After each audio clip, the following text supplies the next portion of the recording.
दोस्तों, एक बार फिर बहुत ही जल्द दुनिया के सबसे पावरफुल इंसान के नाम की अनाउंसमेंट होने वाली है। मतलब यूनाइटेड स्टेट्स ऑफ अमेरिका के नए प्रेसिडेंट की।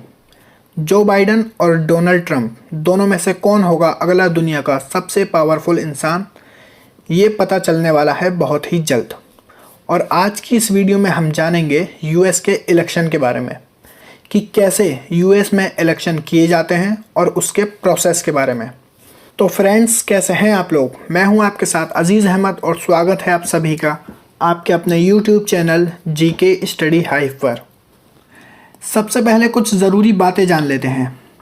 तो आपके करंट यूएसए के प्रेसिडेंट हैं डोनाल्ड ट्रंप, जो कि आप सभी को पता होगा, और ये यूएसए के 45th प्रेसिडेंट हैं। अमेरिका के प्रेसिडेंट को पोटस भी कहा जाता है, president of the United states, POTUS. America के प्रेसिडेंट का टेन्योर होता है 4 ईयर का, 2004, 2008, 2012, 16 और अब 2020। और एक इंसान सिर्फ 2 बार ही यूएस का प्रेसिडेंट बन सकता है। मिनिमम एज है 35 ईयर, मतलब कम से कम आप प्रेसिडेंट बनने के लिए 35 ईयर का होना ज़रूरी है। साथ ही अमेरिका का प्रेसिडेंट बनने के लिए अमेरिका का सिटीज़न होना ज़रूरी है बाय बर्थ, और पिछले 14 ईयर रेसिडेंट होना ज़रूरी है यूएसए में। ऐसा नहीं है कि आप यूएसए बॉर्न तो हैं लेकिन आप किसी दूसरी कंट्री में रह रहे हों या यूएस से बाहर काम कर रहे हों। अमेरिका में हेड ऑफ स्टेट और हेड ऑफ गवर्नमेंट दोनों ही वहाँ का प्रेसिडेंट होता है। वहीं इंडिया में हेड ऑफ स्टेट हैं आपके प्रेसिडेंट और हेड ऑफ गवर्नमेंट हैं आपके प्राइम मिनिस्टर। साथ ही एग्जीक्यूटिव हेड भी यूएसए में प्रेसिडेंट ही होते हैं और इंडिया में हेड ऑफ एग्जीक्यूटिव हैं आपके प्राइम मिनिस्टर। इंडिया में जिस तरह संसद है वैसे ही अमेरिका में होती है कांग्रेस।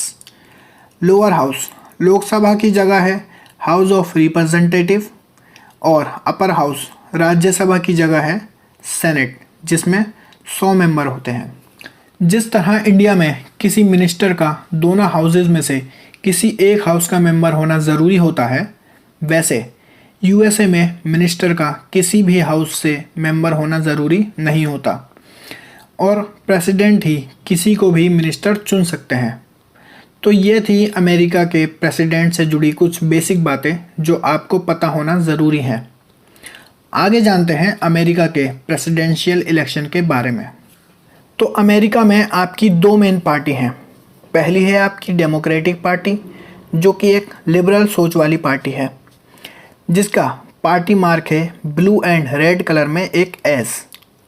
दूसरी है आपकी रिपब्लिकन पार्टी, जिसे ग्रैंड ओल्ड पार्टी भी कहा जाता है, जिसके फर्स्ट प्रेसिडेंट थे अब्राहम लिंकन और जिसका पार्टी मार्क है ब्लू एंड रेड कलर में एक एलिफेंट। अब अमेरिका के प्रेसिडेंट चुनने का जो प्रोसेस है वो बहुत ही अलग सा है, क्योंकि इसमें अलग अलग स्टेट्स में अपने अलग अलग रूल्स हैं। और अमेरिका के प्रेसिडेंशियल इलेक्शन को हम इनडायरेक्ट इलेक्शन भी कह सकते हैं। कैसे, आइए जानते हैं। तो ये वो स्टेप्स हैं जिनमें अमेरिका के प्रेसिडेंट का इलेक्शन किया जाता है, लेकिन इससे पहले भी पार्टी के अंदर ही प्रेसिडेंट के इलेक्शन के लिए काम होता रहता है। तो सबसे पहला स्टेप है आपका प्राइमरी एंड कॉकसेस, जिसमें इलेक्शन की एक तरह से शुरुआत होती है, जो कि यूजुअली जुलाई के मंथ में शुरू होता है। इसके बाद आता है आपका national convention, debate and campaigning, general election, electoral college और एंड में आपका इनॉग्रेशन। तो चलिए एक एक करके इन स्टेप्स के बारे में समझते हैं। तो पहला है आपका प्राइमरी एंड कॉकसेस।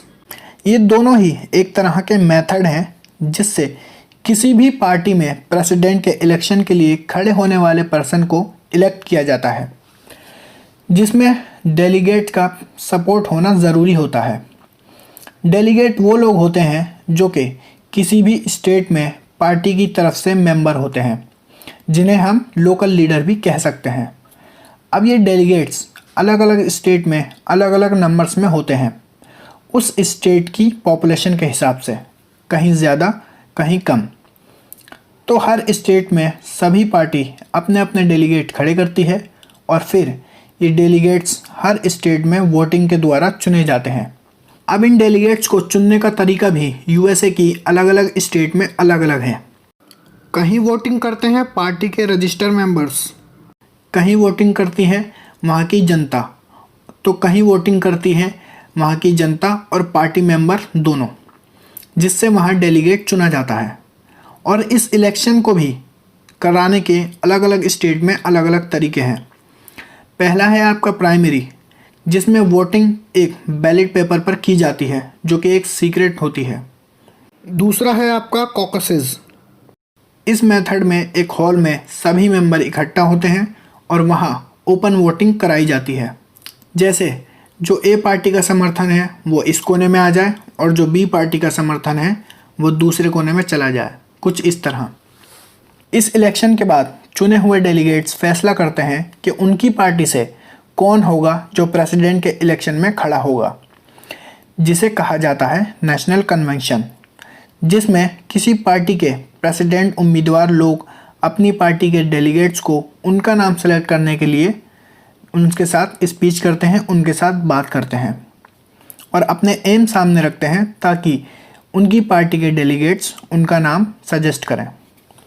अब इसके बाद जब डेलीगेट अपनी अपनी पार्टी में से उस मेंबर को चुन लेते हैं जो कि प्रेसिडेंट के इलेक्शन में खड़ा होगा, इसके बाद शुरू होती है कैंपेनिंग एंड डिबेट, जो जुलाई के बाद अक्टूबर तक चलती है।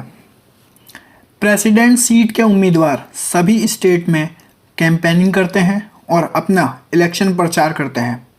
साथ ही इनके बीच होती है लाइव डिबेट, जो कि आमने सामने की डिबेट होती है, जिसमें लोगों के सामने ही उम्मीदवार एक दूसरे की एक तरह से पोले खोलते हैं कि इसने ये वादे किए थे और ये पूरे नहीं किए, हम ये करेंगे, इसने नहीं किया, हम वो करेंगे, इसने नहीं किया, जिससे उन्हें ज़्यादा से ज़्यादा वोट मिले और वो इलेक्शन में जीत सकें। इसके बाद होते हैं जनरल इलेक्शन, जो कि होते हैं नवंबर में। लेकिन इसमें भी एक ट्विस्ट है। जनरल इलेक्शन में जनता डायरेक्ट नॉमिनी को वोट नहीं करती, बल्कि हर स्टेट में पार्टी अपने इलेक्टोरल चुनती है और वहाँ की जनता उन इलेक्टोरल को वोट करती है। मतलब अगर आप किसी नॉमिनी को जिताना चाहते हैं तो आपको उस पार्टी के इलेक्टोरल को वोट करना होगा। पूरे यूएसए में टोटल इलेक्टोरल हैं 538 और हर स्टेट में वहाँ की पॉपुलेशन के हिसाब से ही नंबर ऑफ इलेक्टोरल हैं। अब यहाँ एक चीज़ होती है विनर टेक ऑल। मतलब मान लीजिए अगर किसी स्टेट में 40 इलेक्टोरल हैं और एक पार्टी है ए जिसके पास हैं 15 इलेक्टोरल और एक पार्टी है बी जिसके पास हैं 25 इलेक्टोरल, तो उस स्टेट में सभी 40 इलेक्टोरल बी वाली पार्टी के हिस्से में चले जाएंगे। ये होता है विनर टेक ऑल।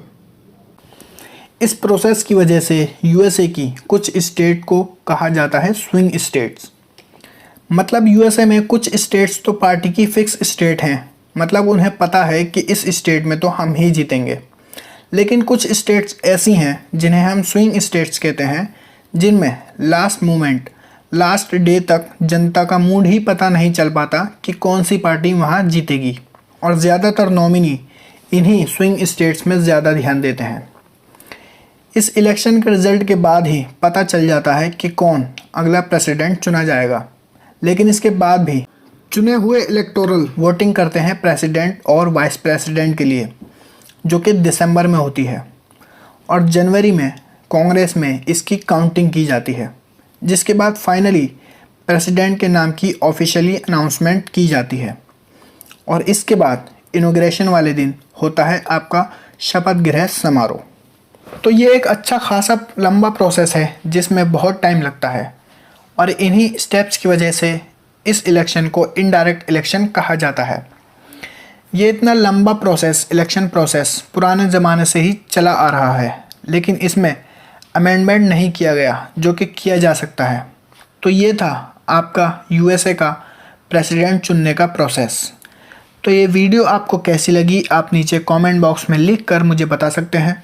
साथ ही अगर वीडियो पसंद आई हो तो वीडियो को लाइक कीजिए, शेयर कीजिए, चैनल को सब्सक्राइब कीजिए और बेल आइकन दबाना ना भूलें ताकि आगे आने वाली वीडियो की नोटिफिकेशन आपको मिल सके। तो चलिए मिलते हैं नेक्स्ट वीडियो में।